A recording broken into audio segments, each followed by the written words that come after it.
বাইরে বৃষ্টি হচ্ছে আর মেয়ের আবদার কিছু করে খাওয়াতে হবে, তাই ভাবলাম ফ্রিজে সলিড মাংস আছে, তো ওকে দিয়ে কিছু একটা করে দেওয়া যাক।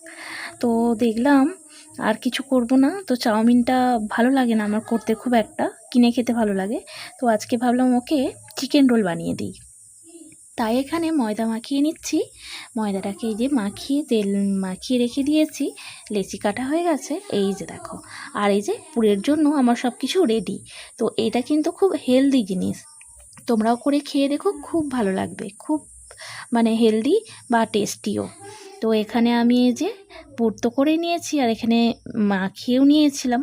তো এই যে বেলে আর পুর ভরে নিচ্ছি, এইগুলোকে আমি সব একসঙ্গে তৈরি করে তারপরে তেলে ভাজবো। তো এই যে দেখো আমি পাট পাট করছি এখন। আর এতে কি কি দেয়া আছে তোমাদেরকে বলি। এতে আছে ক্যাপসিকাম, গাজর, পেঁয়াজ।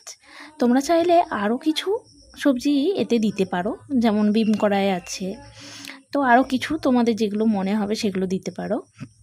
তো আমি এখানে ওইগুলোই ইউজ করেছি, গাজর, ক্যাপসিকাম আর পেঁয়াজ আর মাংসটা। আর এতে তুমি যেমন মশলা খাবে তেমন দিও। আমি মশলা খুব একটা পছন্দ করি না, তাই শুধু গোলমরিচ, নুন, তেল, হলুদ একটু দিয়েছি।